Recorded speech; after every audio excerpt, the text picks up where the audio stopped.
So I wanted to do a quick thing for you guys about Pqrs in the new system because I know a lot of people had questions, and I also know that the way that Pqrs was done was not great. So this should be a quick, simple video on how we're going to do Pqrs in the immediate term.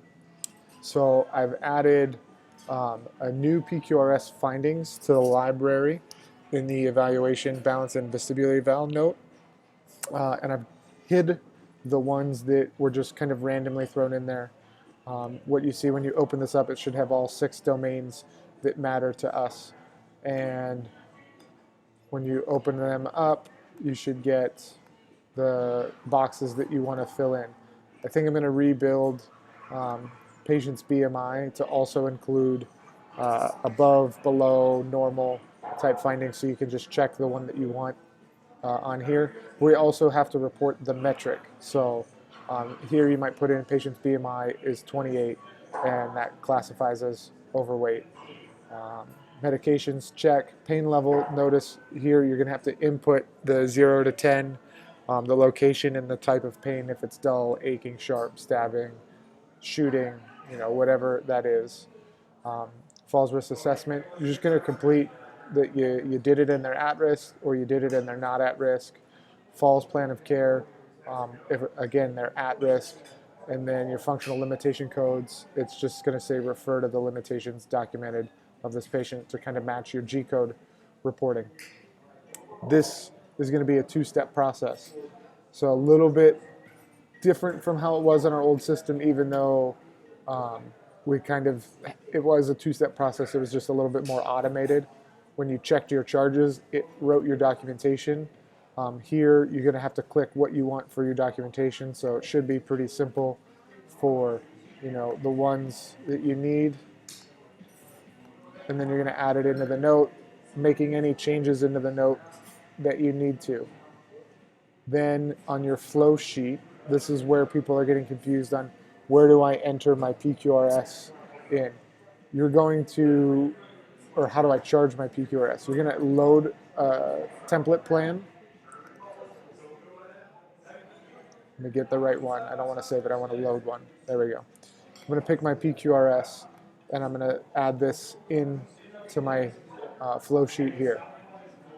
This first part, try to make this a little bit clearer than I did in my original video. You have 4 potential types of falls patient. Falls patient A, falls patient B, falls patient C, and falls patient D. Let's use falls patient A. So this patient is somebody that has fallen 2 or more times in the last year or had a fall with an injury.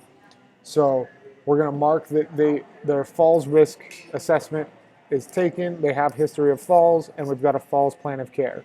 So you're going to satisfy criteria 154 and 155 for assessment and plan of care by checking all 3 boxes. So if you have a patient that's a falls risk with history of falls, and we're going to be treating them for therapy, they're going to be patient A. Then you don't need to do anything for falls B, C, or D, because your patient doesn't fit into those criteria. You're going to finish your Pqrs assessment. Is the patient positive for pain? Yes. Do we do their medications? Yes. Where's their BMI? It's above normal. What's their functional status? We have a plan of care related to their functional codes. Now when I hit save and I go to my charges, all my Pqrs measures automatically charged. So that's what you need to do. Now, just for example's sake, we're going to delete the check marks from here on A. Let's say we have a patient that has not reported any falls issues in the last year. They're under 2 falls or no falls with an injury, but we did a falls assessment with them today. We did an FGA or a TUG or something like that. We're going to put them into patient B. So patient B is, we're going to click both of these, saying that their falls risk assessment was completed, but they're not at risk for falls. Okay? Another patient that you could have is patient C. Patient C is Someone that you didn't complete the falls risk assessment for medical reasons, but they are considered a faller. So they are at risk for falls, this 1100F, but there's no plan of care completed because of some medical reason. The patient was in a wheelchair and was unsafe to ambulate to assess their falls risk or whatever it is. Category D is this patient is not being tested for some other reason rather than a medical issue. So this may be your patient does not speak a language that we can easily communicate with, and therefore the falls plan of care was not completed.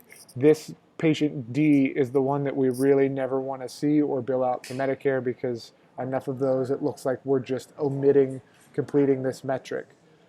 So you're going to pick the right patient and check all of the codes that fall into that. Most of the patients that we see are going to fall into A. If not, you're going to put them under B. Sometimes we're going to have C, but it's going to be on a rare occurrence for a medical reason why we couldn't do our falls risk. And remember, D is the one that we generally don't want to use. Otherwise, outside of the falls codes, you're going to pick one code for each one. All right?